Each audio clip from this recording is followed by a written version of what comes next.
Bonsoir plutôt à toutes et à tous. Bienvenue pour cette nouvelle édition du webinaire euh, du département droit et transformation sociale. Je suis Olivier Décima, donc pour ceux que je n'ai pas le plaisir de connaître, je suis professeur de droit à l'Université de Bordeaux et j'ai le plaisir de diriger donc le département de recherche droit et transformation sociale qui, comme je le disais, organise ces sessions de webinaire. Quelques mots d'information très rapide sur ce qu'est le département et la raison d'être de ces webinaires avant de venir peut-être davantage à la raison d'être et au contenu de ce projet, de cette session de webinaire. Le département de droit et transformation sociale est donc une structure de recherche de l'Université de Bordeaux qui regroupe l'intégralité des champs disciplinaires en droit et en sciences politiques et histoire du droit. Ça représente à peu près 550 personnes, dont environ 300 doctorants, 8 unités de recherche, et ça donc embrasse largement toutes les questions de société.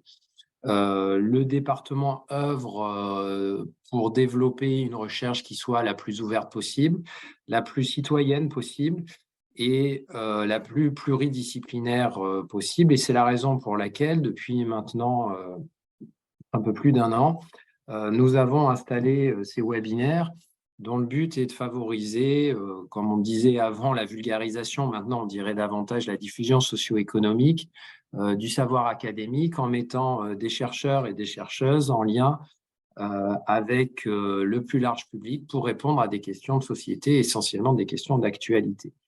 Ce qui nous amène aujourd'hui donc à la question qui sera traitée ce soir, c'est-à-dire la question de la privatisation des fonctions de l'État et des conséquences de cette privatisation dans différents domaines, dont notamment le domaine de la santé. Il y aura bien sûr d'autres sessions plus tard sur des sujets tout aussi divers, comme par exemple les violences sexuelles le 21 mars et le 25 avril, je crois, sur la laïcité. Mais pour l'instant, ce qui nous intéresse, et c'est un sujet d'une très grande actualité, c'est la question des privatisations de l'État. Et je voudrais remercier l'ensemble des panélistes ici présents d'avoir bien voulu se prêter à l'exercice et permettre de donc diffuser leur savoir et d'échanger directement avec le public et les questions qu'ils auront à poser. Donc nous avons ici présent Clément Faure, Arnaud Bormans, Morgane Delmas-Aya et Jérôme Wittwer, qui pourront répondre après leur présentation, bien sûr, à vos questions. Pour ma part, je n'ai rien d'autre à ajouter que ces quelques mots introductifs. Je souhaite des échanges qui seront les plus riches possibles. Et je devrais vous quitter malheureusement dans quelques minutes. Je vous prie de m'en excuser. Voilà, merci à tous et je vous souhaite de très bons échanges.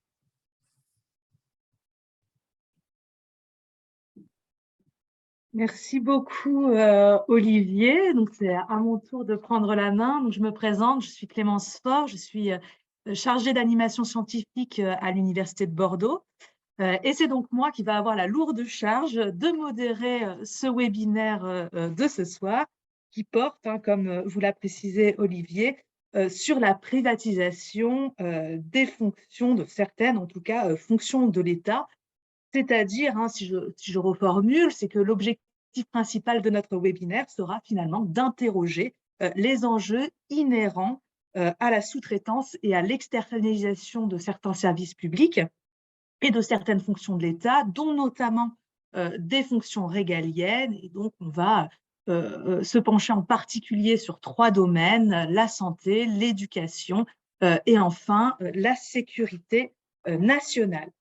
Et donc, pour ce faire, on a le plaisir aujourd'hui de recevoir 3 chercheurs et chercheuses qui ont eu la gentillesse de répondre à l'invitation du département d'ETS. Donc, je le répète, Jérôme Wittwer, Morgane Delmas-Aya et Arnaud Bormans. J'en profite aussi pour remercier Olivier Décima, donc directeur du département d'ETS, et également Clémence Boineau pour l'organisation, puisque c'est elle qui se charge de la mise en œuvre de ces webinaires citoyens depuis leur création. Donc, avant toute chose et avant peut-être de présenter nos intervenants un peu plus, je voudrais vous rappeler la manière dont vont se structurer nos échanges de ce soir. Donc d'abord, nos intervenants ils vont faire une présentation brève de ce quoi ils vont nous parler durant ce webinaire. Puis on aura le plaisir de les écouter. Donc ça va durer à peu près 45 minutes. Et ensuite, dans la troisième et dernière partie de ce webinaire, eh bien, on passera aux questions du public et j'en profite pour vous préciser dès à présent que vous pouvez poser toutes vos questions par écrit, donc dans l'onglet questions-réponses que vous avez sur Zoom. Donc, Jérôme Wittler, bonsoir. Donc, je vous présente en quelques mots. Vous êtes professeur d'économie à l'Institut de santé publique, d'épidémiologie et de développement, à l'ISPED, de l'Université de Bordeaux. Vous avez dérivé l'équipe EMOS du centre INSERM Bordeaux Public Health. Vous avez été également président du Collège des économistes de la santé entre 2016 et 2020. Et vous êtes membre enfin du Haut Conseil à l'avenir de l'assurance maladie. Vos travaux portent sur l'évaluation des politiques de santé et plus précisément sur les questions d'accès et de recours aux soins des populations les plus vulnérables. Donc merci Jérôme d'être présent ce soir. Et de quoi allez-vous nous parler ? Bonjour à tous. Merci beaucoup pour l'invitation. Je suis vraiment ravi d'être là. Donc, je vais vous parler du système de santé et plus précisément du système de santé français. Et je vais essayer évidemment de répondre à la question, au sujet du jour sur la privatisation des services de santé. Donc, je vais faire des rappels historiques sur l'organisation du système de santé, comment il est organisé, à quel point il est privatisé ou non. Et puis, j'essaierai de faire un peu de prospective, nous demander s'il y a une tendance actuelle, des mouvements actuels dans le système de santé qui pourraient tendre vers une privatisation ou non. Je vous remercie. Merci beaucoup, Jérôme. Morgane Delmassaïa, bonsoir. Vous êtes donc docteur en sociologie et chercheuse associée à l'Université de Toulouse Jean Jaurès au laboratoire LIST. Donc, vous avez fait une thèse de doctorat sur la question des enjeux autour des diagnostics controversés des troubles des apprentissages. Et aujourd'hui, vous travaillez sur les parcours de prise en charge des enfants et des adolescents en santé médicale, en mentale, je vais y arriver, et dans le médico-social. Donc, bonsoir Morgane. Bonsoir. Quel va être l'objet de votre présentation de ce soir ? Oui, bonsoir, merci pour l'invitation. Alors moi, j'ai intitulé ma présentation « L'essor des diagnostics de 10, une privatisation du traitement de l'échec scolaire qui ne dit pas son nom ». Donc voilà, c'est un titre un peu long, mais qui résume bien le cœur de mon intervention. Donc comme vous disiez, j'ai réalisé une thèse sur les troubles des apprentissages qui regroupent la dyslexie, la dyspraxie, l'hyperactivité. C'est des troubles qui concernent les enfants agités, malhabiles, on le verra tout à l'heure. C'est des diagnostics qui sont récents et controversés aussi parmi les professionnels de l'enfance.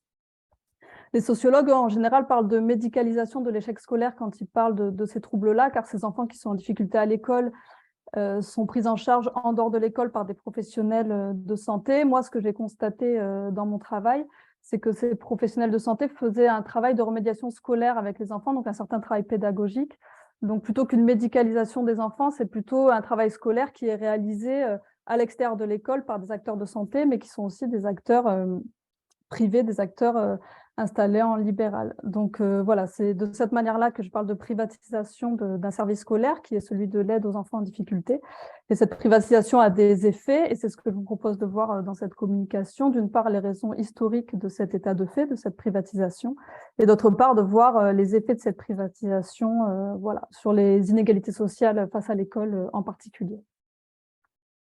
Merci beaucoup, Morgane. Et puis, enfin, je présente Arnaud Borremand. Donc, bonsoir, Arnaud. Donc, vous êtes titulaire d'un master recherche de l'Université Panthéon-Assas. Donc, ce master recherche en sciences politiques avec une spécialité sécurité-défense.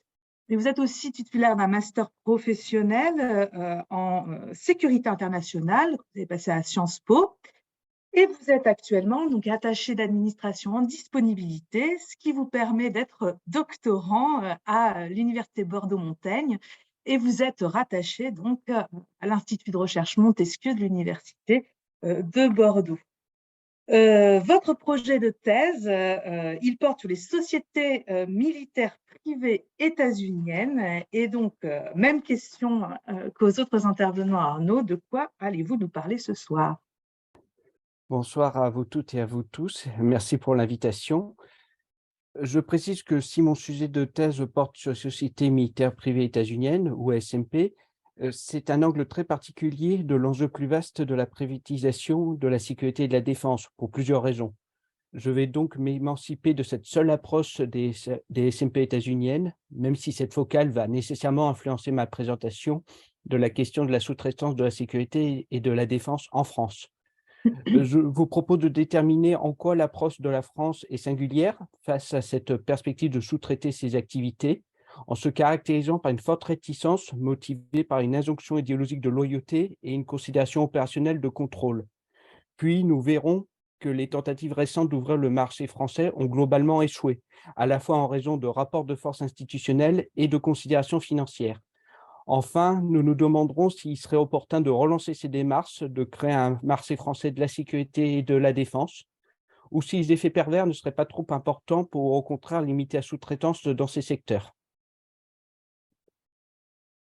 Merci beaucoup, Arnaud. Donc, eh bien, Jérôme, je vais revenir vers vous.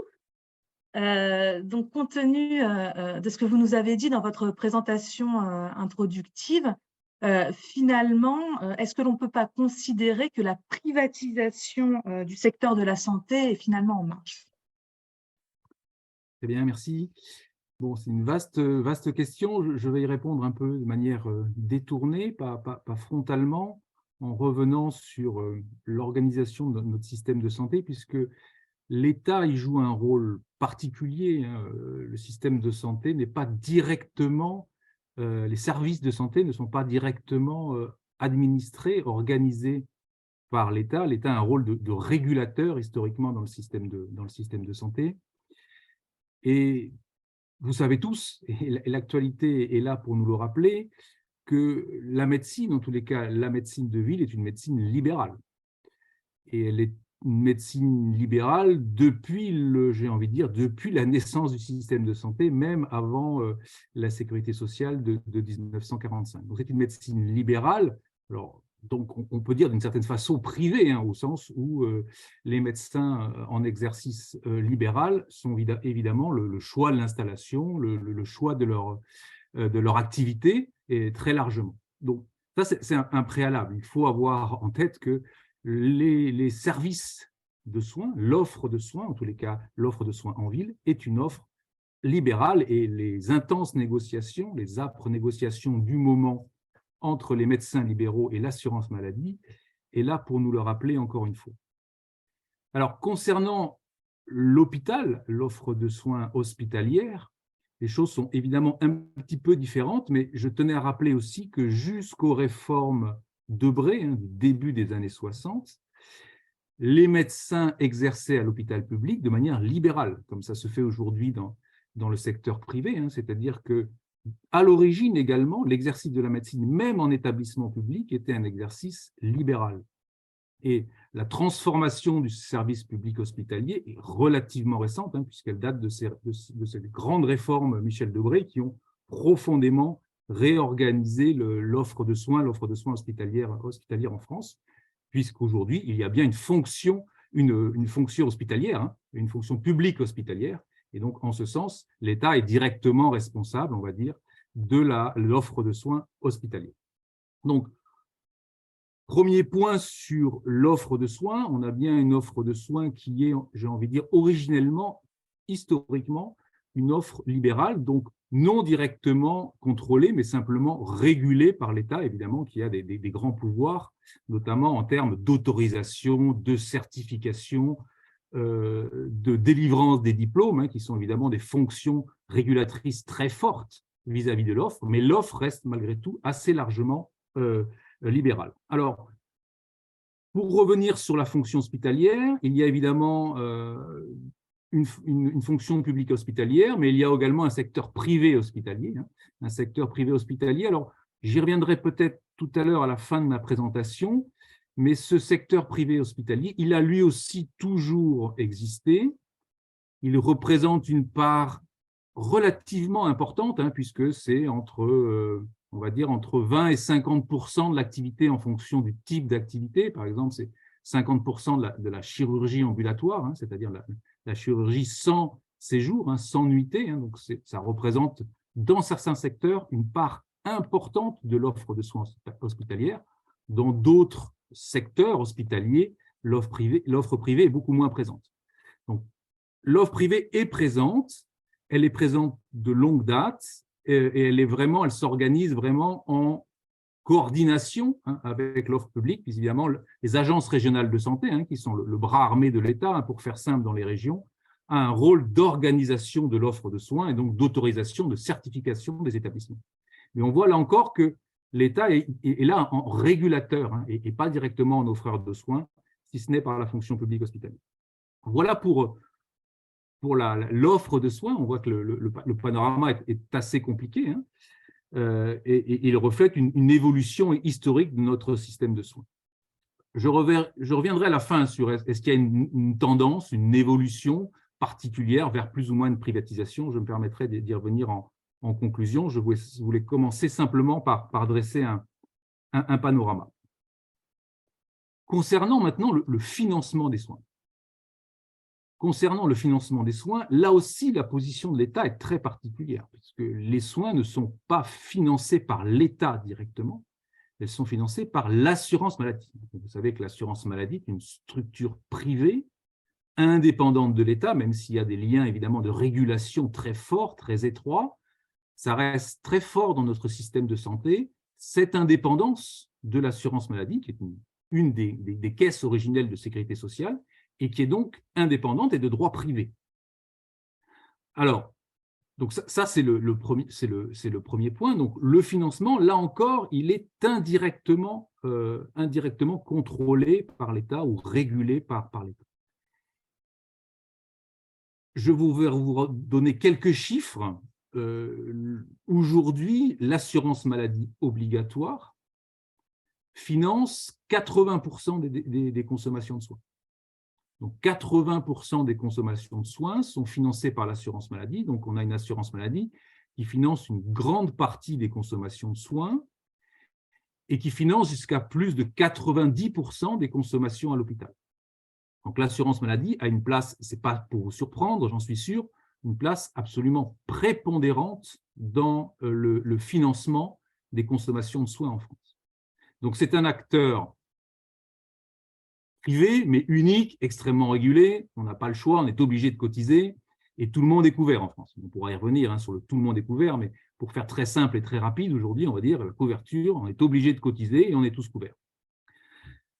Ça, c'est le premier point. Sur les 20% restants, 80% financés par l'assurance maladie et 20% par deux autres acteurs qui sont les assureurs privés, qu'on appelle les mutuelles en France, mais dans les mutuelles, il y a deux secteurs, un secteur des mutuelles à proprement parler et puis le secteur de l'assurance, qui financent 13% des dépenses de soins restantes, des consommations de soins restantes, et 7% qui est ce qu'on appelle du ticket modérateur ou du copaiement, pour reprendre le jargon consacré. Donc 7%, ça fait des restes à charge ou des copaiements parmi les plus bas au monde. C'est-à-dire que le 7%, on trouve très peu de pays équivalents aux nôtres, ressemblant aux nôtres, avec des restes à charge, donc des tickets modérateurs aussi faibles. Donc ça c'est le panorama d'ensemble sur le financement des soins. Donc c'est largement public au sens où c'est une administration publique au sens européen du terme, qui finance les soins sur des prélèvements obligatoires, cotisations sociales et impôts. Vous savez aujourd'hui que les cotisations sociales sont minoritaires dans le financement des soins. Donc on voit la place progressive qu'a pris l'État, puisqu'aujourd'hui, la majorité du financement de l'assurance maladie est un financement d'État, c'est-à-dire par impôt, et par la CSG en particulier, plus les taxes directement attribuées à l'assurance maladie. Donc, l'assurance maladie, d'une certaine façon, perdu une forme d'influence par le fait qu'aujourd'hui, les cotisations sociales représentent une part minoritaire du financement des soins. Donc là, j'ai envie de dire que c'est plutôt un mouvement inverse, hein, de mainmise progressive de l'État sur l'assurance maladie, mainmise dans le sens où la part du financement relevant directement de taxes, de prélèvements obligatoires levés par l'État augmente. Si maintenant on parle d'évolution du financement, alors contrairement à ce qu'on pourrait avoir comme impression, il n'y a pas de retrait de l'assurance maladie, il n'y a pas de retrait du financement public depuis 50 ans en France. C'est-à-dire, en gros, depuis 50 ans en France, la part de l'assurance maladie dans le remboursement des consommations de soins est entre 76, 77% et 80%. Il y a une très, très grande stabilité de la part de l'assurance maladie, d'un financement public, pourrait-on dire, dans le financement des consommations de soins. Donc, c'est quelque chose qui pourra surprendre certains, puisqu'on peut avoir l'impression d'une forme de retrait de l'assurance maladie. Ce n'est pas le cas. Donc là encore, il est difficile de parler de privatisation des soins du point de vue du financement, en tous les cas de manière macroscopique. Macroscopique, on ne voit pas du tout ça depuis 40 ou 50 ans. En revanche, il y a eu des modifications dans la structuration, hein, c'est-à-dire que la part de l'assurance maladie dans le financement des soins de ville s'est plutôt repliée. En revanche, il a plutôt augmenté sur d'autres secteurs ou pour d'autres assurés. Hein. Donc, on pourra revenir là-dessus si vous avez des questions plus précises à me poser sur ces questions, mais on ne peut pas dire que l'assurance maladie soit en phase de retrait du financement des consommations de soins. En tous les cas, ça contredit les données macroscopiques qu'on a sur la part du financement des soins, des assurances privées d'une part, de l'assurance maladie obligatoire d'autre part, et des ménages directement dans un dernier temps. Donc ça, c'est pour le panorama. Donc vous voyez qu'il est contrasté sur le financement. C'est plutôt un financement public, si on dit que l'assurance maladie relève du financement public, même si j'ai tempéré cette description, ce constat-là. Sur l'offre, historiquement, l'offre est une offre libérale, donc d'un certain point de vue privé. Elle s'est réorganisée sous les réformes Debré avec la création d'une fonction publique hospitalière, donc un rééquilibrage côté hôpital entre privé et public. Ça, c'est le constat global. Alors maintenant, si on parle d'évolution, si on parle de tendance, j'ai commencé à en parler sur l'aspect financement pour dire qu'on avait une forme de stabilité dans le financement public sur les 20% restants ou les 22% restants non financés par l'assurance maladie. La part des assureurs privés et des mutuelles a plutôt augmenté. C'est-à-dire qu'il y a de moins en moins de personnes qui n'ont pas d'assurance complémentaire en France. Vous savez que l'assurance complémentaire est maintenant rendue obligatoire pour tous les salariés du privé et très bientôt pour tous les salariés du public également. Donc, il y a une forme de volonté du législateur à ce que l'assurance complémentaire, que ce soit des mutuelles ou des assureurs, soit généralisée. C'est-à-dire qu'on ait un cofinancement de tous les soins entre des assureurs et des mutuelles d'une part et l'assurance maladie d'autre part. Donc, leur part a grossi dans le remboursement, mais pas au détriment de l'assurance maladie. Elle a grossi en réduisant les restes à charge des ménages. Pourquoi? Parce que de plus en plus d'individus sont couverts par une assurance complémentaire. Si vous voulez, dans les années 80, on avait 70% des personnes qui avaient une assurance complémentaire, quelque chose comme ça, 70-75%. Aujourd'hui, on est à 96-97% des Français qui ont une assurance complémentaire. Vous voyez, s'il y a un mouvement côté financement, c'est le fait qu'il y a de moins en moins de ménages ou d'individus qui ne sont pas couverts par une assurance complémentaire, donc de moins en moins de reste à charge, et une part de l'assurance complémentaire qui tend à grossir. Voilà pour le panorama. Si on a une évolution, c'est celle-là, mais qui ne touche pas, pour le moment, la part financée par l'assurance maladie. Donc, En ce sens, c'est difficile de parler d'une privatisation, de l'arrivée d'acteurs majeurs dans le financement des soins. Mais on pourra y revenir, si vous voulez, sur cette discussion-là, qui est une discussion importante. Côté offre, on l'a dit, côté médecine libérale, rien n'a changé depuis l'après-guerre. Si je veux aller très vite, puisqu'il me reste qu'une ou 2 minutes, rien n'a changé de manière très nette côté médecine libérale. Elle est libérale, elle reste libérale, même si évidemment le paysage est très troublé aujourd'hui, mais il n'y a pas de modification majeure depuis de nombreuses années. Côté hôpital, côté établissement hospitalier, bien aussi, là, le partage de l'activité, globalement, est assez peu modifié d'un point de vue macroscopique depuis 20-30 ans. On sait très bien que, je l'ai dit tout à l'heure, que le secteur privé se concentre évidemment sur les interventions ou les prises en charge ou les séjours les plus lucratifs, les plus facilement taylorisables, j'ai envie de dire, notamment la chirurgie ambulatoire, par exemple, où ils sont extrêmement présents. Donc, il y a des spécialisations, mais on ne peut pas dire qu'en termes d'activité globale, à ce jour, l'activité globale du secteur privé mange l'activité du secteur hospitalier public ou à but non lucratif. Alors, quels sont pour conclure, si on veut faire un peu de prospective maintenant, très rapidement, sur le secteur hospitalier, évidemment, il y a une menace pour l'hôpital public, qui est l'attractivité du hôpital public. On en parle beaucoup et à juste titre depuis longtemps, et depuis la crise Covid en particulier, qui a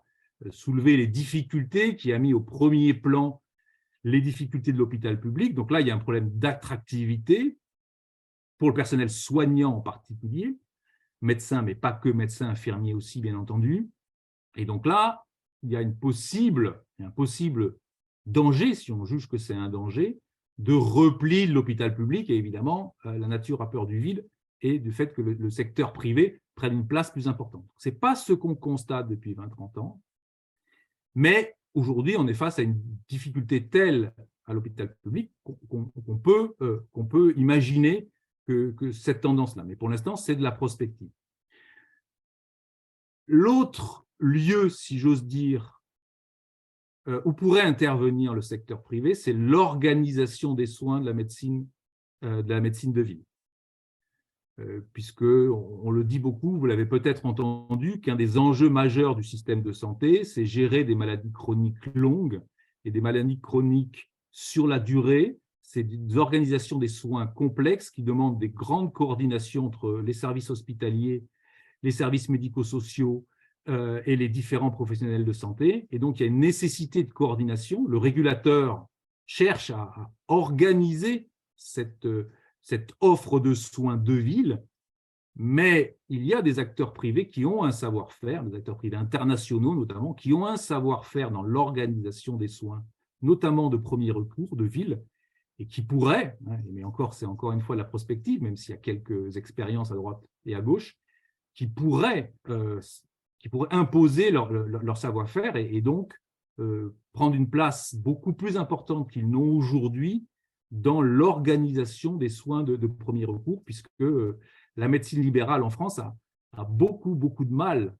de par son histoire, à s'organiser pour faire face aux défis de la coordination, de la coopération nécessaire dans les soins de premier recours. Voilà, je vous remercie pour votre attention. Merci beaucoup, Jérôme. Un timing parfait. Donc, je vais tout de suite me tourner, puisque le temps des questions viendra à la fin, je le répète. Donc, je me tourne maintenant vers Morgane Delmassaia. Donc, vous, dans votre présentation introductive, vous avez évoqué la question de la médicalisation de l'échec scolaire. Donc, comme vous l'avez dit, les troubles de l'apprentissage, ce qu'on appelle les 10, sont des troubles cognitifs et ils font l'objet de diagnostics médicaux.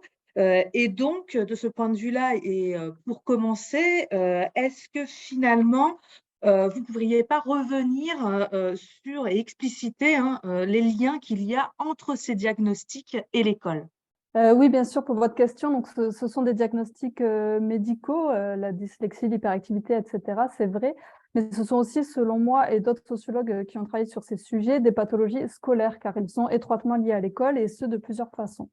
Donc, je vais peut-être commencer ma présentation par décrire ces liens, mais juste avant, je voulais décrire rapidement ce que sont ces troubles spécifiques des apprentissages et quelles sont les controverses qui les entourent, car j'imagine qu'ils ne sont pas forcément connus de tout le monde ici. Donc, les troubles des apprentissages regroupent tous les 10, dyslexie, dysorthographie, dyscalculie, etc., et l'hyperactivité. Ils expliquent les difficultés des enfants par un mauvais fonctionnement de certaines fonctions cognitives. Par exemple, la mémoire de travail, la capacité d'attention, de concentration, la faculté à se repérer dans l'espace, etc. Dans ce cadre-là, l'agitation d'un enfant est expliquée par le fait qu'il ne parvienne pas à focaliser son attention sur une même tâche suffisamment longtemps. La maladresse s'explique par le fait que l'enfant planifie mal son geste mentalement, etc., etc.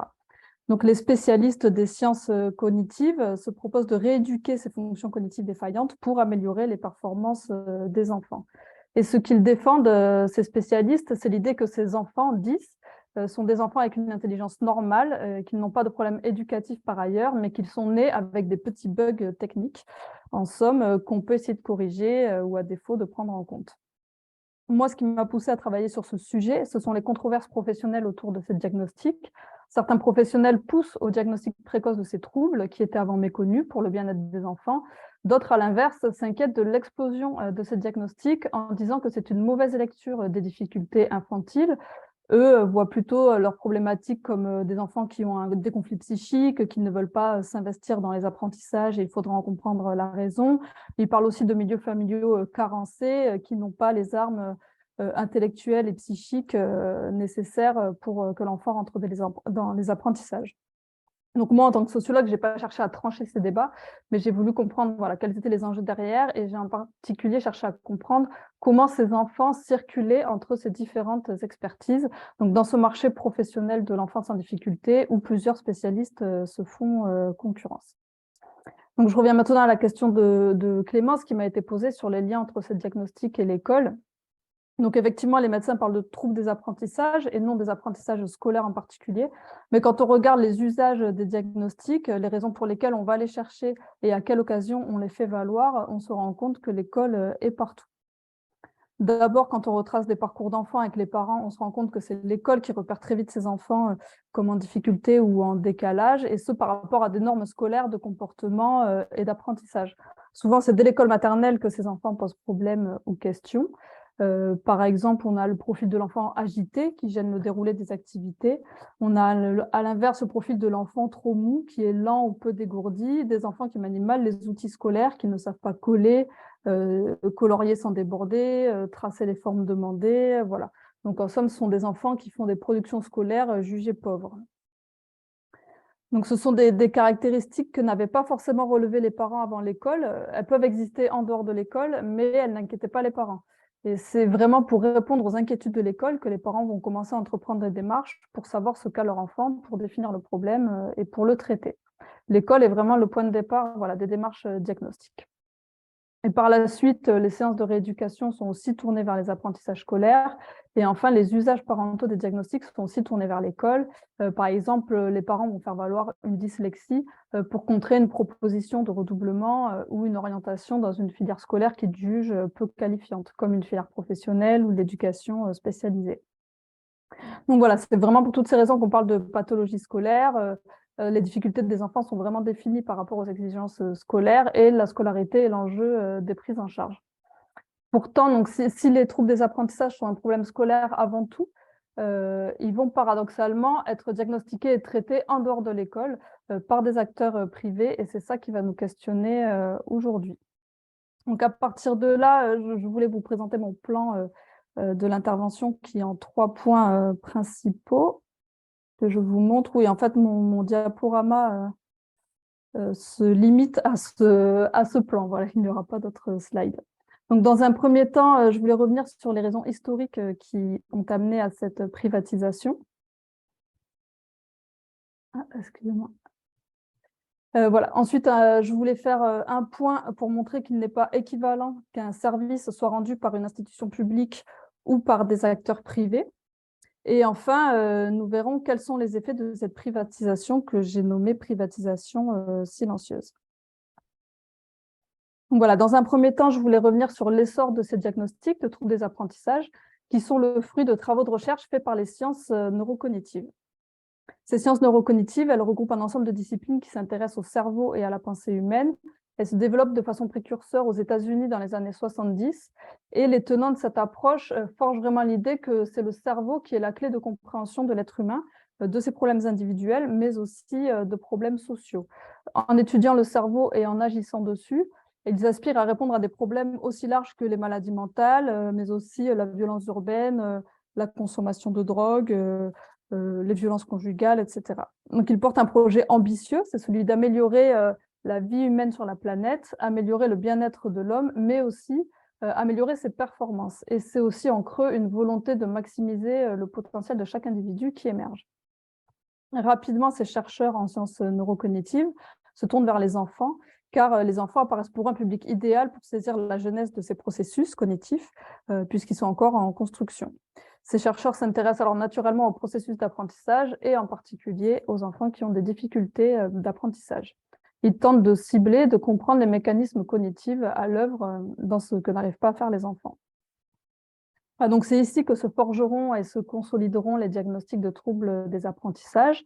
Voilà, comme je le disais, l'agitation ici devient un problème d'attention, la maladresse motrice devient un défaut d'organisation et de planification du geste, etc., etc. Donc, les chercheurs ne sont pas que des scientifiques de laboratoire dans ces disciplines, mais ils sont aussi des professionnels de santé qui sont au contact des populations concernées. Ce sont des neuropédiatres, des neuropsychologues, on a même des rééducateurs qui participent à la recherche, donc des orthophonistes, des psychomotriciens, des ergothérapeutes.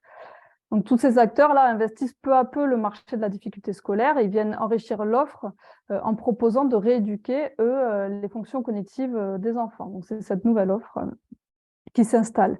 Dans les années 90, l'expertise cognitive est disponible, ces nouveaux diagnostics sont bien structurés et il y a un ensemble de professionnels qui sont installés en libéral pour la plupart, qui rendent ces diagnostics et ces rééducations accessibles aux familles concernées par la difficulté scolaire.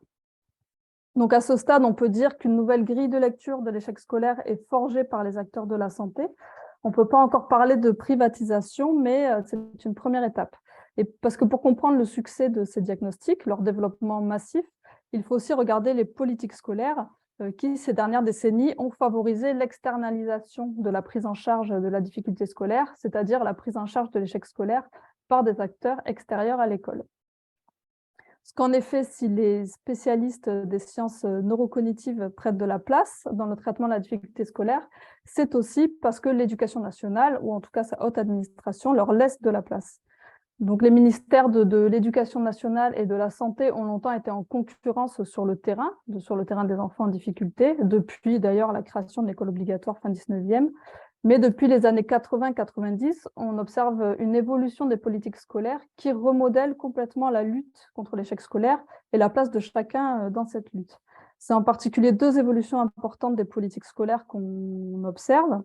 Je ne vais pas les détailler pleinement, mais je voudrais quand même en expliquer la logique générale ici. Donc la première évolution, c'est l'individualisation de la difficulté scolaire et de son traitement. Et la deuxième évolution, c'est l'externalisation de la prise en charge de la difficulté scolaire. Les politiques scolaires, en effet, ont bien évolué depuis les années 60 et la massification scolaire. À l'époque, les experts légitimes expliquaient que l'échec scolaire résultait d'un décalage trop fort entre des normes scolaires élitistes et les caractéristiques familiales des classes populaires dont les enfants arrivaient en masse à ce moment-là sur les bancs de l'école. On observe vite effectivement que l'échec scolaire concerne les milieux populaires. Ces experts préconisaient alors de repenser l'école, de mener une rénovation pédagogique d'ampleur pour permettre à tous les enfants d'acquérir les mêmes savoirs et les mêmes diplômes, quel que soit leur milieu d'origine. Mais dans les années 90, ces politiques scolaires égalitaristes, celles qui ont été menées, se sont révélées inefficaces pour un ensemble de raisons que je ne détaillerai pas ici. Et l'échec scolaire est toujours corrélé à l'origine sociale. Et dans ce temps-là, du coup, ce sont les interprétations psychologiques qui ont gagné du terrain, et c'est peu à peu une conception internaliste et individualisée de l'échec scolaire qui s'impose au sein de l'institution. On parle de milieu familial dysfonctionnel ou carencé, de conflits psychiques de l'enfant, etc. On ne parle plus d'inégalité sociale face à l'école, mais on parle d'enfants à besoins éducatifs particuliers. Il s'installe alors l'idée qu'il faut trouver une solution individuelle à chaque enfant selon vraiment la spécificité de son problème. Et parallèlement, le traitement de la difficulté scolaire est externalisé. Donc, peu à peu, on demande à l'enseignant d'orienter l'enfant en difficulté vers le bon spécialiste et non pas de déterminer lui-même la nature des difficultés et de construire des solutions. Et si pendant longtemps, au sein des écoles, ont existé des RASED, c'est un acronyme, c'est des dispositifs qui étaient composés d'un psychologue scolaire et d'enseignants spécialisés qui pouvaient répondre du coup à ces signalements d'enseignants et prendre en charge les élèves en difficulté. Ces dispositifs ont été supprimés ou presque autour de 2010. Et c'est donc à l'extérieur de l'école que les familles sont sommées de trouver des solutions auprès de psychologues, d'orthophonistes, d'acteurs de l'aide aux devoirs, voire de coachs scolaires privés, etc. Du coup, ici, la multiplication des rééducateurs, des orthophonistes, des psychomotes, des neuropsychologues qui proposent une aide aux enfants en difficulté scolaire n'a pas du tout été accueillie dans une optique de concurrence de la part de l'éducation nationale, mais au contraire, cette dernière a produit depuis 20 ans des dispositifs qui poussent l'école à collaborer avec ces nouveaux acteurs. Donc voilà, c'est aussi de cette manière que les diagnostics de troubles des apprentissages ont explosé. C'est parce que l'école a fourni un nombre conséquent de clients à ces professionnels qui manipulent les sciences neurocognitives. Donc la question maintenant, c'est de savoir quelles sont les conséquences de ce déplacement du travail de remédiation scolaire hors de l'école, parce que c'est bien de ça dont il s'agit. Dans le cadre de ma recherche, moi, j'avais observé les séances faites par des psychomotriciennes surtout, mais aussi des orthophonistes en libéral auprès des enfants. Et on voit que leur activité est vraiment centrée sur l'amélioration des compétences utiles à l'école. Elle les entraîne au tracé écrit, elle les entraîne à se repérer sur une feuille, à lire des consignes, à être organisée dans son travail. Il s'agit pour elles vraiment, je dis elles parce que c'était des femmes exclusivement, il s'agit vraiment pour elles de donner des stratégies de travail que l'enfant pourra transposer dans le cadre scolaire. Donc voilà, donc c'est en ce sens-là que j'avais parlé de scolarisation de l'activité des rééducateurs qui originellement travaillaient davantage avec l'hôpital et des publics au handicap plus lourds, si je puis m'exprimer ainsi. Donc voilà, c'est vraiment un déplacement du travail pédagogique de l'enseignant vers le rééducateur paramédical, de l'école vers l'extérieur, mais aussi du même mouvement du public vers le privé. Et une des conséquences, c'est l'accessibilité de l'aide pédagogique. Voilà, alors qu'au sein de l'école, les remédiations, l'aide voilà, n'est pas payante, elle est accessible à tous et elle est privilégiée pour les élèves les plus en difficulté. Les conditions d'accès aux rééducations en libéral sont tout autres. D'abord parce qu'elles sont coûteuses et elles ne sont pas prises en charge par l'assurance maladie, hormis les séances d'orthophonie. Les séances chez une psychomotricienne ou une neuropsychologue coûtent entre 25 et 50 €. Elles sont hebdomadaires, leur bilan coûte entre 120 et 250 €. Donc voilà, tout le monde n'a pas l'aisance financière pour supporter ce coût. C'est aussi le lieu de résidence de la famille qui va être important. En fonction de si on se situe en ville, donc plutôt à proximité de ces lieux de rééducation ou dans des déserts médicaux ou en tout cas éloignés de ces rééducateurs. Et voilà, même si les services publics sont de moins en moins accessibles, ou en tout cas c'est l'impression qu'on en a aujourd'hui, ils gardent quand même cette obligation d'accessibilité à tous les publics, obligation que n'ont pas du tout ces acteurs privés installés en libéral. Et enfin, si ces rééducations peuvent être proposées par l'école, ce sont les familles qui souvent sont à l'initiative des suivis. Or, elles ne sont pas toutes à égalité pour se mouvoir dans ce marché professionnel. Elles n'ont pas les mêmes revenus, elles n'ont pas la même connaissance du marché. Certains ignorent même l'existence de ces professionnels, ils n'ont même pas l'idée d'aller chercher des solutions scolaires en dehors de l'école. Donc voilà, en étudiant ces parcours d'enfants de 10, on se rend vraiment compte que ce sont des parcours qui sont énormément construits et portés par les parents et par les mères en particulier. Et du coup, finalement, l'accès au diagnostic de troubles des apprentissages dépend beaucoup des ressources familiales. Parmi les enfants en difficulté scolaire, ceux qui sont pris en charge par ces experts-là des sciences neurocognitives, ce sont ceux dont les familles sont les plus mobilisées scolairement, ceux qui ont des ressources financières, les parents qui savent chercher de l'information, qui se sentent légitimes à chercher des solutions ailleurs, etc.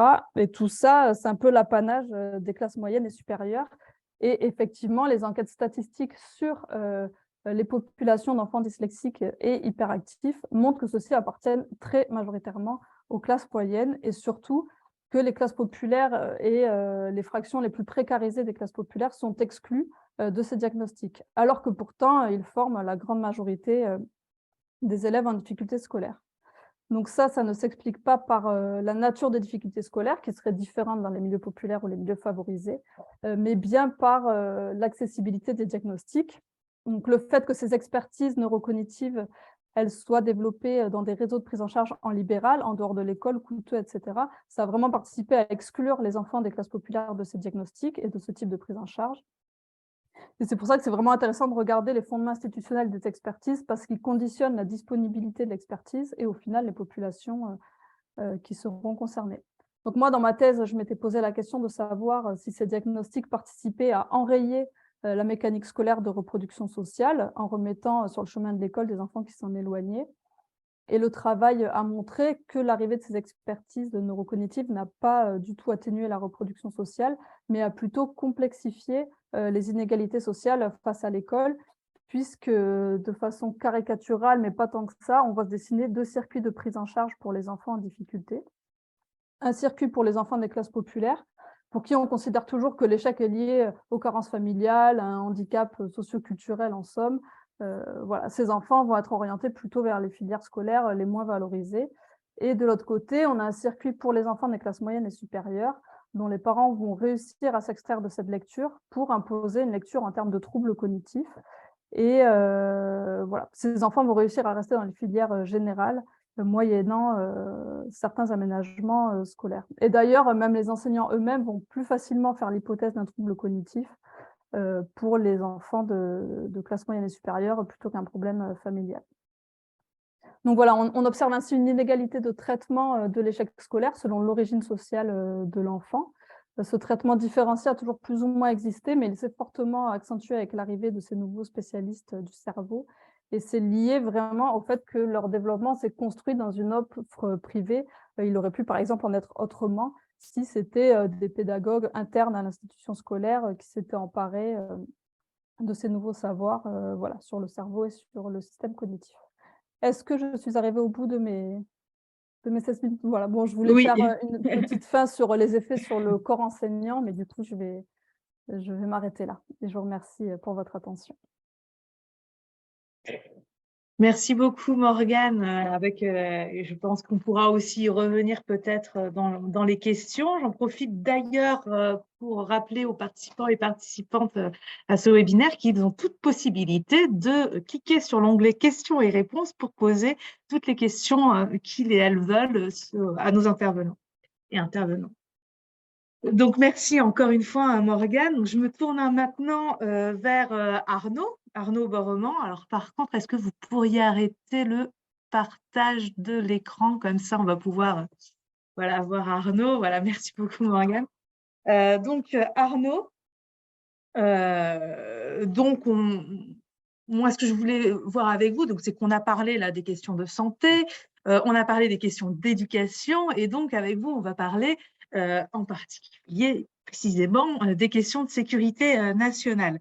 Et donc, compte tenu des présentations qu'on a eues jusqu'à présent, j'aimerais bien finalement avec vous y aller franchement, hein, et puis vous demander si finalement, aujourd'hui en France, est-ce qu'on a vraiment besoin de police et d'armée qui seraient privées?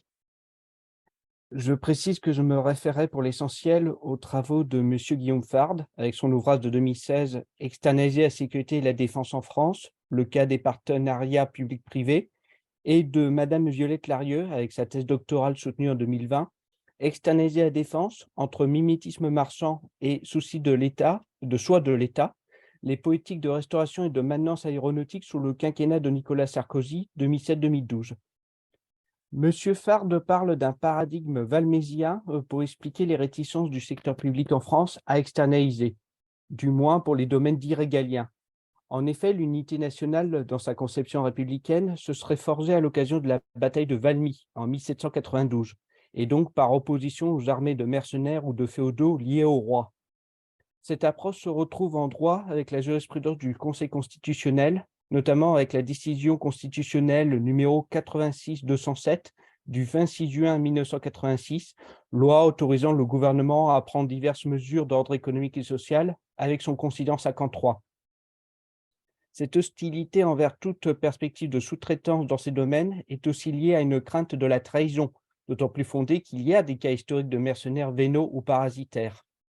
Toutefois, c'est aussi la pensée libérale qui a estimé, à contrario des analyses qui lui sont prêtées dorénavant, que l'État avait une prérogative sur les domaines où une activité est nécessaire mais exorbitante pour les ressources d'entreprises privées.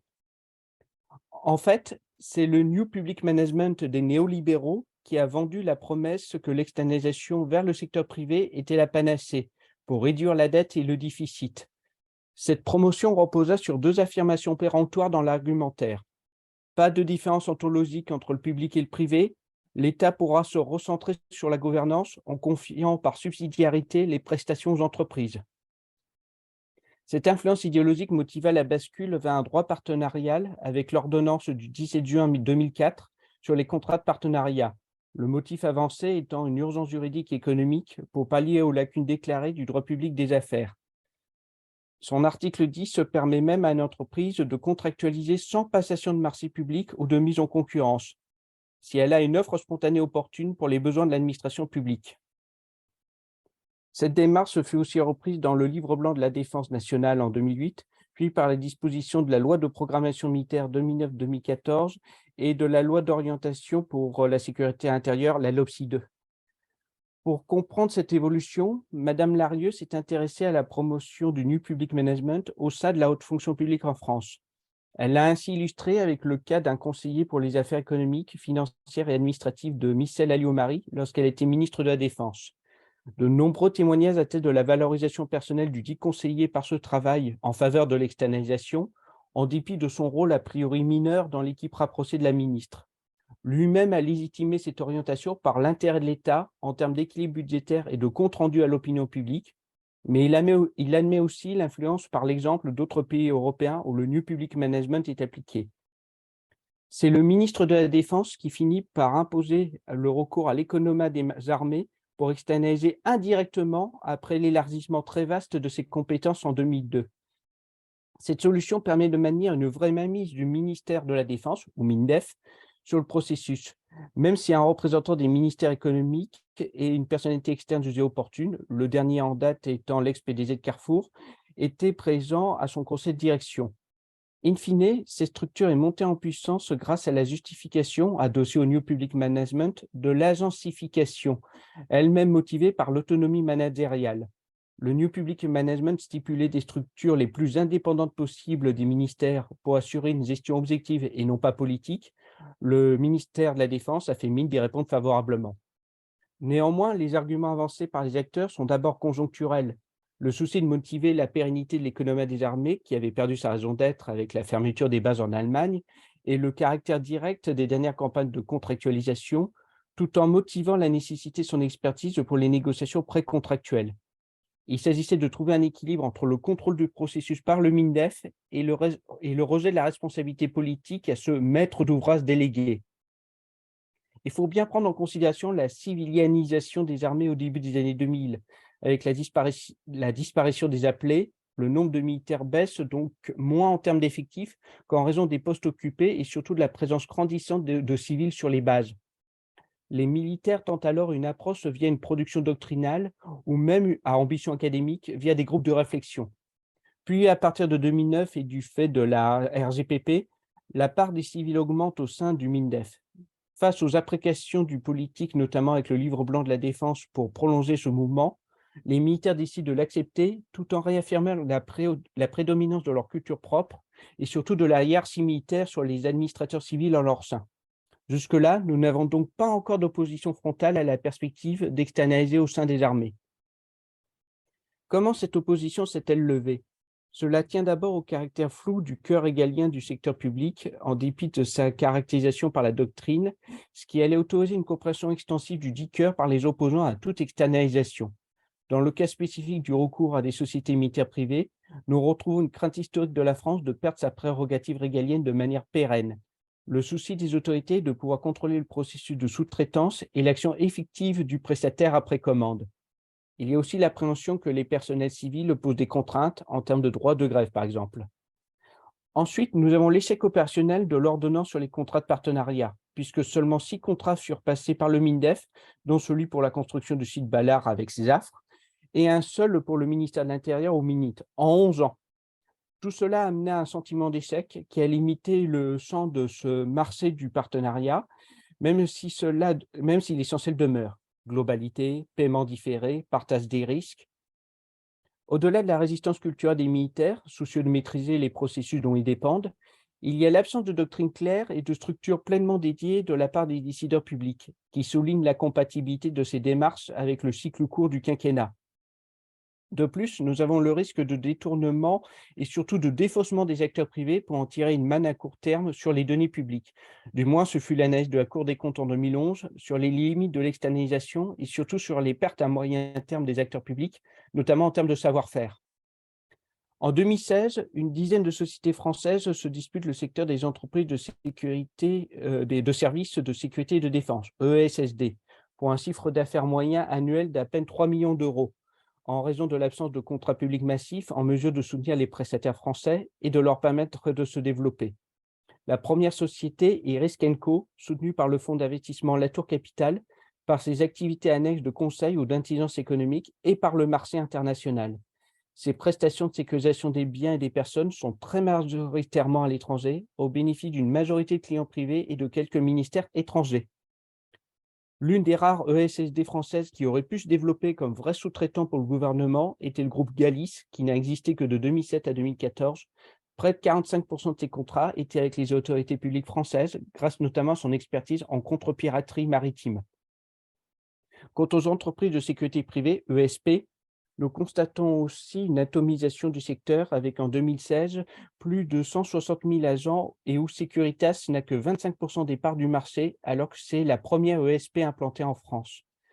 Le reste était partagé par 5 000 ESP recensés, dont 3 000 entreprises individuelles et près de 1 000 disparaissent ou se créent chaque année. Selon l'INSEE, en 2019, le secteur de la sécurité privée réalise 7 milliards d'euros de chiffre d'affaires, soit 5,7% de celui de l'ensemble des activités de soutien hors location. En 2020 et début 2021, du fait de la crise sanitaire liée à la Covid-19, le chiffre d'affaires du secteur de la sécurité se replie, mais moins que celui de l'ensemble des activités de soutien, moins 3,1% contre 11,9% en 2020. Avant la crise, l'activité était dynamique, plus 3,6% en moyenne annuelle entre 2010 et 2019.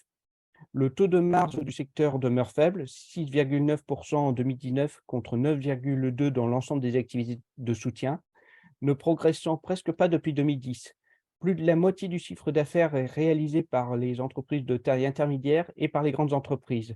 Les entreprises du secteur sont très spécialisées, elles réalisent la majeure partie de leur activité dans le secteur, 94% de leur valeur ajoutée. Parmi les 134 000 salariés en équivalent temps plein du secteur, 5% sont dirigeants salariés, cadres ou professions intermédiaires.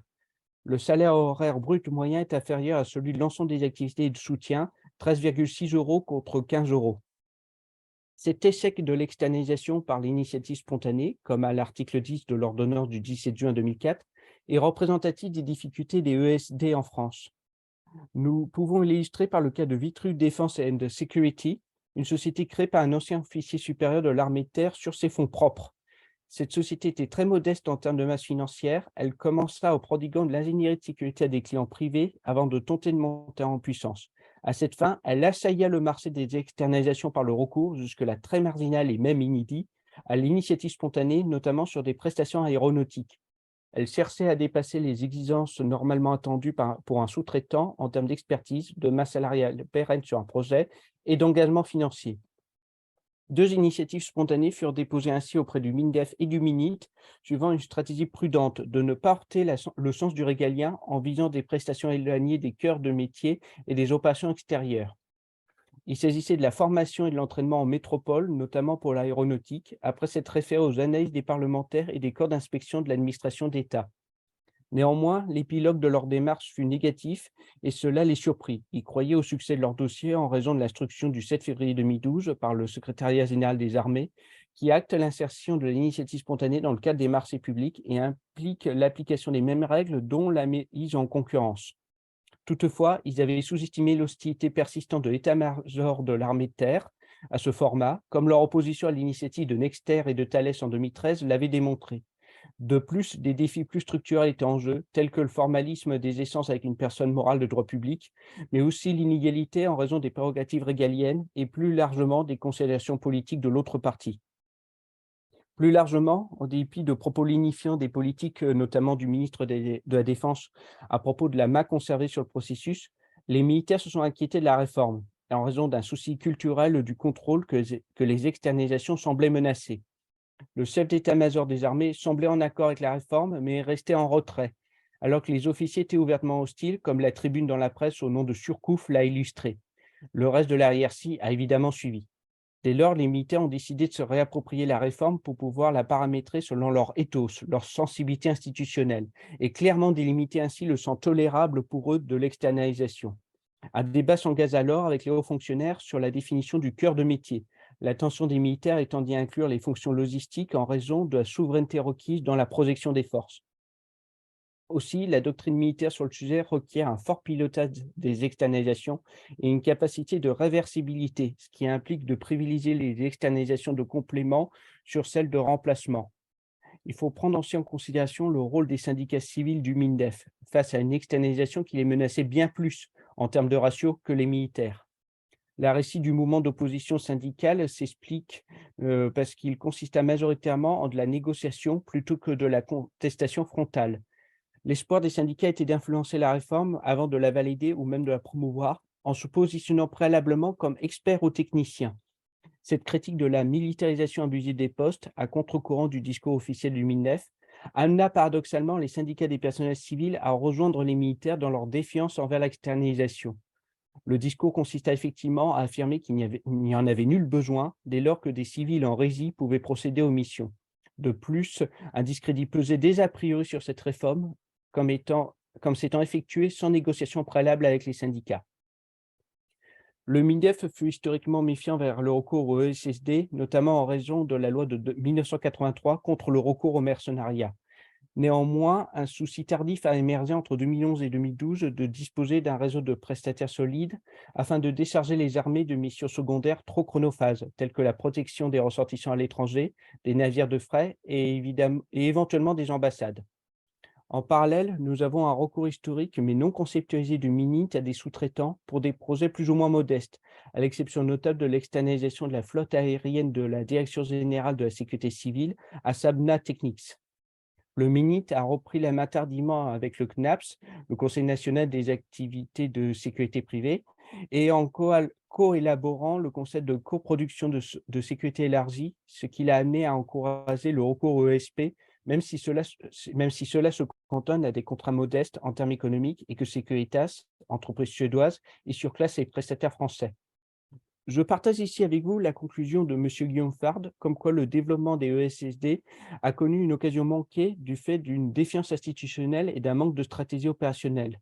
Toutefois, la France n'aura aucune raison d'ignorer le développement des ESSD à travers le monde, notamment le gage de puissance qu'elles ont apporté aux pays anglo-saxons. Selon lui, l'idéal serait de dégager un modèle de supervision et de régulation fiable qui garantisse la montée en puissance des ESSD françaises sur des marchés massifs d'externalisation, tout en apportant des garanties au ministère régalien contre tout opportunisme de la part des acteurs privés.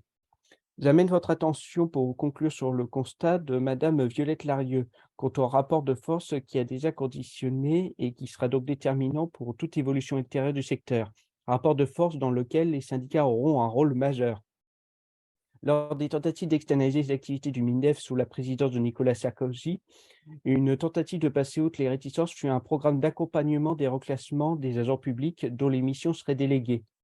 Un autre procédé fut le recours à la mise à la disposition, MALD, pour reclasser chez le sous-traitant les personnels titulaires avec leurs droits et salaires de la fonction publique. Ces dispositifs furent des échecs du fait des syndicats qui les dénoncèrent comme niant la relation affective des personnels civils à leur ministère et entraînant une perte de savoir-faire dommageable. Comme mentionné auparavant, les syndicats démontrèrent alors un rôle de contre-expertise technique en nuançant puissamment les projections optimistes du cabinet du ministre de la Défense. Ils délégitimèrent aussi la réforme comme étant idéologique, en l'absence de données chiffrées et fiables, en l'attribuant au lobbying supposé de sous-traitants potentiels, ou même d'une intention inavouée du gouvernement de vouloir réduire les effectifs, au-delà même des objectifs affichés par la RGPP.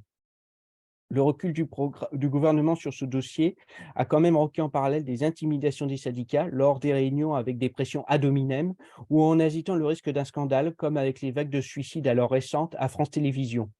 Les syndicats eurent surtout la stratégie efficace de passer par le contre-pouvoir du Parlement pour contrebalancer la détermination de l'exécutif avec, en plus, les critiques de la Cour des comptes.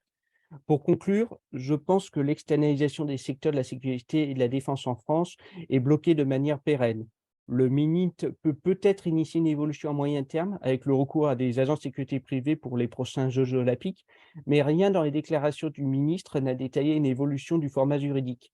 Il semblait plutôt acté du manque de personnel qualifié et envisager de recourir à l'armée ou même à des étudiants bénévoles. Pourtant, c'est peut-être là plus que dans la défense qu'une évolution serait requise, alors qu'une part importante du marché, environ un quart, est tenue par un opérateur étranger, Securitas, avec tous les problèmes de reddition de comptes à l'autorité publique que cela implique. Je vous remercie pour votre attention. Merci beaucoup, Arnaud, pour votre intervention. Je rappelle encore une fois que vous avez la possibilité de poser des questions à nos intervenants et nos intervenantes par l'onglet questions et réponses de Zoom. Et donc, précisément, maintenant, on va passer à la troisième partie de notre webinaire, qui est la partie questions du public. Et donc, nous avons une question pour l'instant, mais je ne doute pas qu'elles vont arriver en nombre au fur et à mesure. Donc, c'est une question pour Jérôme. Donc, je vous la lis. Hein. Je voudrais savoir si, en matière de remboursement des médicaments, la performance de l'assurance maladie a diminué au cours des années. Si la garantie de l'accès aux médicaments, est-elle essentielle au droit de la protection de la santé? Voilà, je vous la lis in extenso. Merci beaucoup. Merci pour la question. C'est une très vaste question. Je vais essayer d'y répondre le plus brièvement possible. Donc, en termes de performance, j'imagine que la question porte sur le taux de remboursement. Je lis en tous les cas la question comme ça. Alors, il est difficile de répondre de manière générale, hein, puisque vous savez qu'il y a les médicaments, ils sont classés en fonction de leur service médical rendu. Et donc, ils ont des taux de remboursement par l'assurance maladie qui peuvent varier. Et donc, dans les 10 ou 15 dernières années, il y a eu un certain nombre de médicaments qui ont été déremboursés en raison de services médicaux rendus jugés insuffisants ou qui ont eu des taux de remboursement qui ont baissé, hein, puisque vous savez qu'on peut avoir des taux de remboursement qui descendent jusqu'à 15% hein, pour les médicaments jugés les moins performants ou supposés rendre un service médical faible. Donc, il y a eu pas mal de médicaments, mais a priori, les moins efficaces qui ont été déremboursés ou qui ont vu leur taux de remboursement baisser. En revanche, il y a un certain nombre de médicaments innovants et coûteux qui ont été remboursés depuis 10-20 ans. Et c'est pour ça qu'il est difficile de répondre à la question. C'est-à-dire que l'assurance maladie s'est désengagée pour certains médicaments, mais on peut penser à bon droit au regard de l'efficacité réduite ou faible. Hein. Il y a eu des polémiques, hein, vous savez, sur pour certains médicaments, notamment pour lutter contre les douleurs veineuses, des médicaments qui ont été jugés insuffisamment efficaces pour être remboursés à un bon niveau. Donc, il y a eu pas mal de débats et de questions là-dessus. Hein. Donc, je sais que ça a été très débattu. Donc, il faudrait prendre molécule par molécule pour débattre. Hein. Donc, c'est vrai qu'il y a eu des médicaments, encore une fois, qui ont été déremboursés ou moins bien remboursés. A contrario, il y a eu des médicaments très innovants et très chers qui ont été remboursés ces 10 dernières années. Alors, et ça me permet de passer à la deuxième partie de la question concernant est-ce que c'est essentiel le droit de la protection de la santé? Mais donc, je sais que le droit de la protection de la santé, je ne suis pas juriste, mais je sais qu'effectivement, l'État s'engage en ce sens. Alors, évidemment, que l'accès aux médicaments efficaces relève de ce droit, hein, ça ne fait aucun doute. Mais là encore, vous savez que les médicaments innovants peuvent être extrêmement coûteux. Et donc, et je suis économiste, donc je suis obligé d'en parler, il y a des enjeux de soutenabilité pour le système de santé, hein, au regard des coûts de certaines molécules innovantes. Et donc là, il y a évidemment un arbitrage entre le coût et l'efficacité, mais jusqu'à présent, on peut dire que le système de santé a réussi à financer les médicaments les plus innovants entrant sur le marché, mais c'est une menace pour notre système de santé, hein, il faut pas se le cacher, hein, c'est que c'est difficile pour le système de santé d'amortir des chocs liés au prix des médicaments innovants. Jusqu'à présent, le système a réussi plus ou moins, mais plutôt bien, à répondre, parfois avec un peu de délai, certaines associations de patients s'en sont émues, hein, mais on peut dire que globalement, le système de santé français a réussi à financer les médicaments les plus innovants en dépit de leur prix. Mais c'est une menace, une contrainte très forte qui pose sur la soutenabilité du système de santé. Voilà, en quelques mots. Je suis désolé, je suis allé très vite. Je vous remercie. Alors, merci beaucoup. On a une autre question. Alors, pour le coup, peut-être, si je la lis bien, qui pourra, à laquelle, pardon, vous pourrez chacun et chacune répondre, puisqu'elle s'adresse un peu à vous tous et toutes. Donc, la question de Omar, qu'en sera-t-il, je pense, de la fonction de l'État en cas de privatisation de tous les secteurs fondamentaux, à savoir, pour vous, la santé, l'enseignement, je dirais plutôt l'éducation et la sécurité. Et dans quelle mesure on peut parler, alors la vaste question, du contrat social. Alors là, je vous laisse répondre peut-être, donner des éléments de réponse en tout cas à Omar. Oui, la question est un peu large, je ne saurais pas trop quoi répondre. L'élément central, je pense, bon déjà, il n'y aura jamais une privatisation de tous les secteurs. Je pense que montrent bien nos 3 présentations, c'est que la privatisation, ce sont des phénomènes complexes qui peuvent se jouer de façon très différente. Moi, par exemple, dans mon cas, j'avais pas de privatisation silencieuse, c'est-à-dire que c'est pas tant une privatisation qui est organisée par l'État, de bout en bout, mais c'est plusieurs dynamiques qui se croisent et qui amènent à ce que tel service soit finalement pris en charge par ces acteurs privés que l'école commence à délaisser, etc. Donc voilà, c'est des dynamiques complexes qui se jouent dans chaque secteur de façon différente. Ce n'est pas une volonté globale de l'État de tout privatiser, donc ce ne sera jamais total. Mais je dirais que l'effet principal, pour moi, c'est vraiment la question des inégalités, quoi. Plus il y a de la privatisation, plus les accès aux services sont très inégaux, que ce soit pour des questions financières, pour des questions géographiques aussi, d'accès géographique.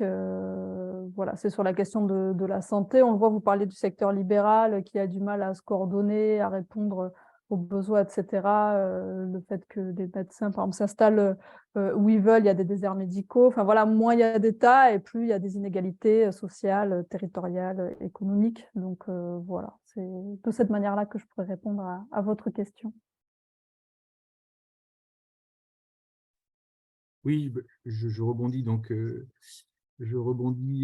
pour aller un petit peu dans le même sens, hein, ce que j'ai cherché à montrer dans ma présentation, c'est qu'il n'y avait pas de dynamique claire vers une privatisation accentuée du secteur de la santé, hein. Je ne crois pas qu'on peut dire ça, hein, puisque, encore une fois, la médecine libérale est privée depuis toujours, j'ai envie de dire, et que sur le secteur hospitalier, il n'y a pas de tendance très, très claire.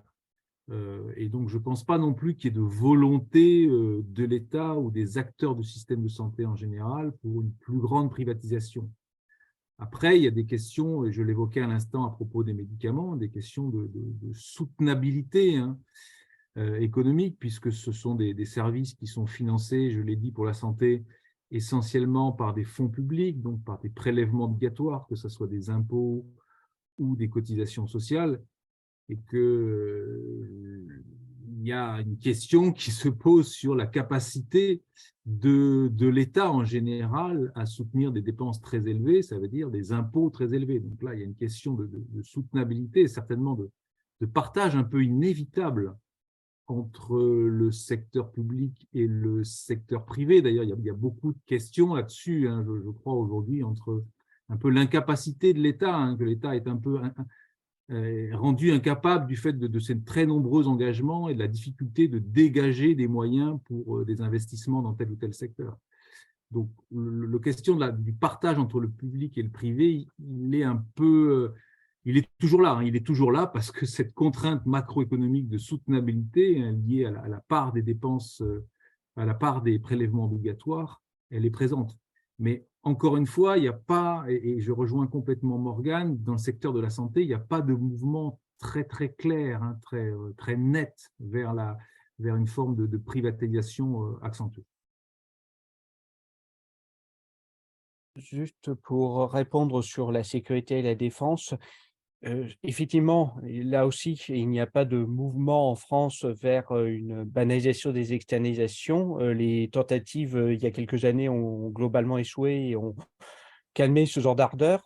Par contre, ça, en théorie, ça pose deux questions, enfin plutôt une alternative. Soit la possibilité d'externaliser, mais en posant des règles de contrôle et de suivi qui soient efficace, et ça pose en termes de management, même si nous devons d'être critiques vers les concepts issus du management, mais ça renvoie à la théorie de l'agent et donc la question du point d'équilibre entre le fait de laisser un opérateur agir avec une certaine marge de manœuvre, sinon c'est chronophage de lui courir après pour le surveiller, et le fait quand même d'avoir un certain nombre de leviers de pression ou d'éléments attractifs pour le convaincre d'être fidèle et de respecter le contrat passé.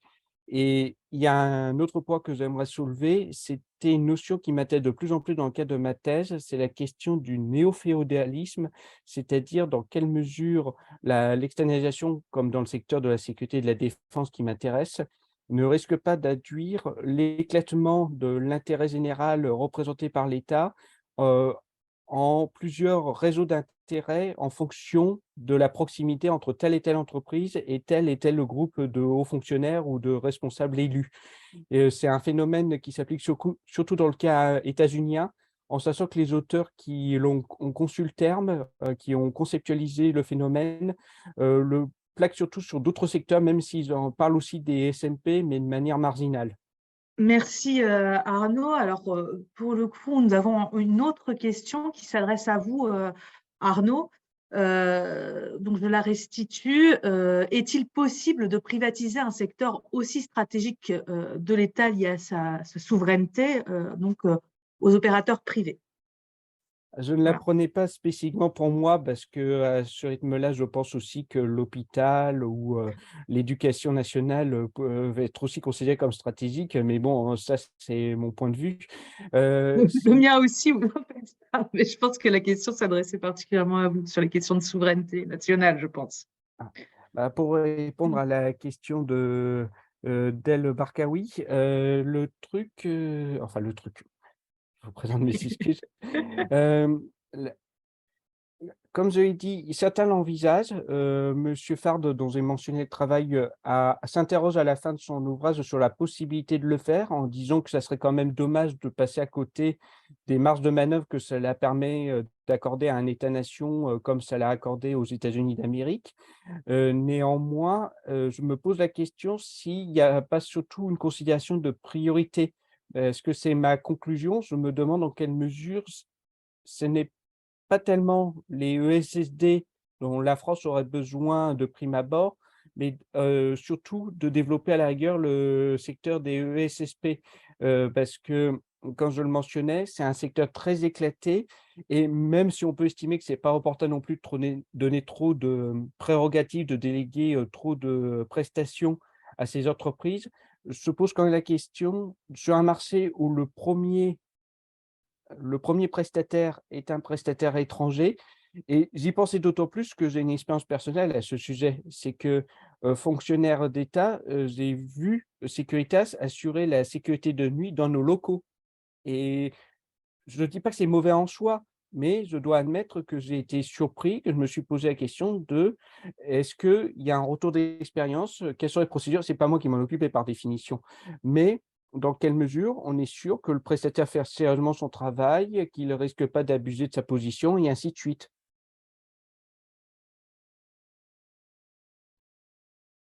Merci beaucoup. Alors, peut-être une dernière question qui vient du staff de Clémence Boineau, que je trouve particulièrement intéressant et qui s'adresse en plus à vous tous et toutes.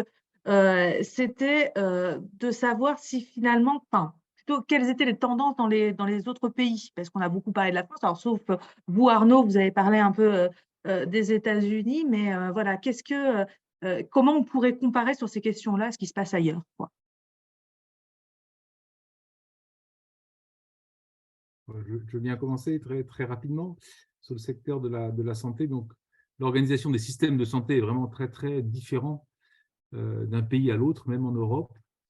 Le système français, je l'ai dit un peu tout à l'heure, il se distingue par le fait qu'il y a un cofinancement par le public et le privé, même si le public prend la plus grosse part et de loin, d'un même panier de soins. Donc, c'est un partage d'un même panier de soins qui est cofinancé par l'assurance maladie et pas des assureurs privés, éventuellement par les individus ou les ménages directement.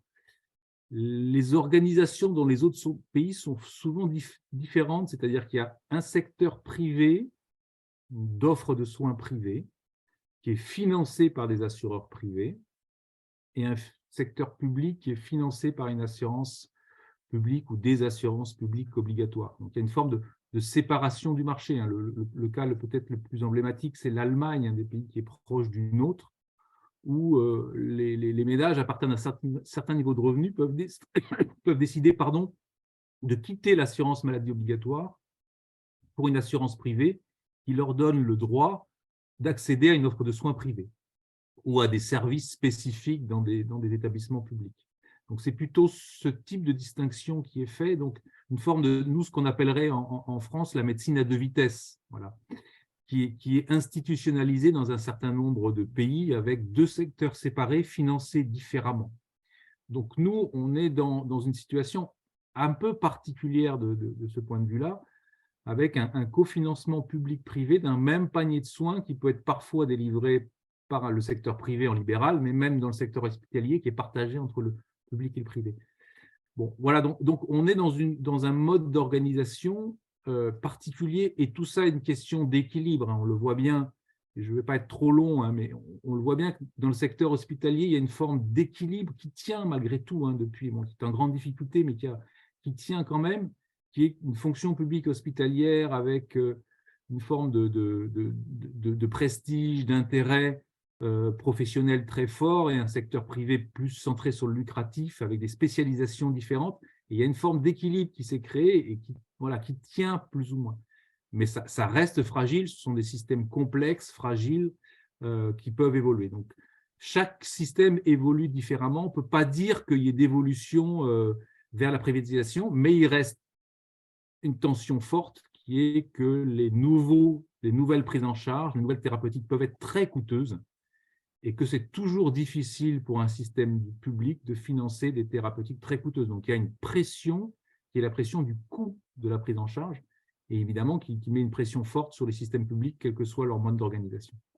Oui, alors moi, je ne sais pas si je vais un peu botter en touche parce que j'avoue que je connais assez mal les autres pays. Ce que je sais, c'est que ces diagnostics de troubles des apprentissages viennent des pays anglo-saxons, donc on dit beaucoup les États-Unis, le Canada, l'Angleterre, mais aussi la Suisse, qui sont assez précurseurs là-dessus. Et la seule, je dirais, la spécificité française qu'il y a sur ces questions, c'est vraiment un ancrage fort de la psychanalyse dans le champ de la santé mentale et de tout ce qui est troubles psy, notamment chez les enfants et aussi dans les écoles. Mais sur la question donc voilà, ces diagnostics ont mis du temps à arriver en France par rapport à plusieurs de ces pays voisins. En revanche, sur les questions de public-privé, partenariat, etc., je ne saurais pas du tout dire et je connais d'ailleurs très mal le fonctionnement des écoles, même dans nos pays voisins. Voilà, donc désolée de répondre que très partiellement à cette question.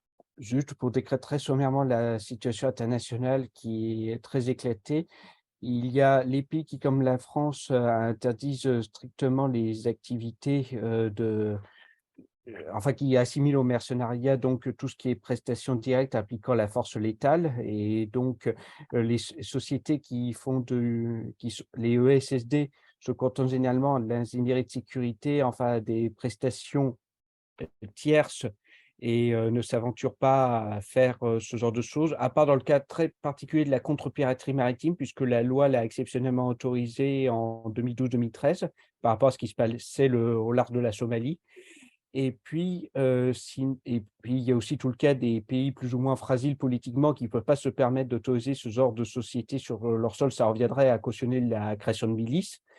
Et puis, il y a notamment les pays anglo-saxons, c'est lesquels il y a depuis les années 60, ça a commencé avec des anciens du SAS, dont le fondateur du SAS, le lieutenant-colonel Sterling, qui ont fondé des sociétés et ça s'est vu très vite cautionné. Et ensuite, les États-Unis ont suivi, notamment à partir du Vietnam.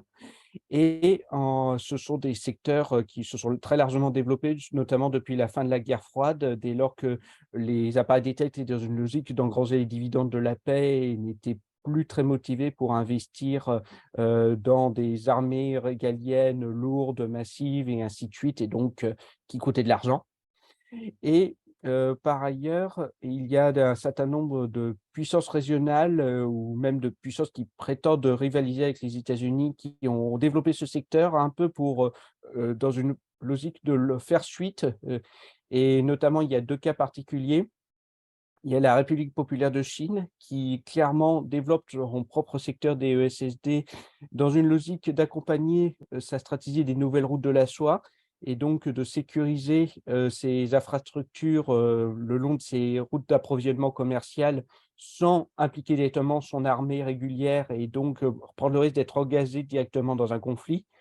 Et par ailleurs, il y a le cas, devenu célèbre du groupe Wagner, qui est très particulier parce que la Russie, depuis des années, a une loi, un peu à l'image de la nôtre, qui interdit les activités de mercenariat. Donc le groupe Wagner n'est pas reconnu légalement en Russie même. Il passait par des pays tiers, j'avais trouvé de la documentation indiquant notamment qu'il s'était fait enregistrer en Argentine pendant longtemps et donc en réalité, le groupe Wagner, pendant longtemps, a été, une milice, hors la loi.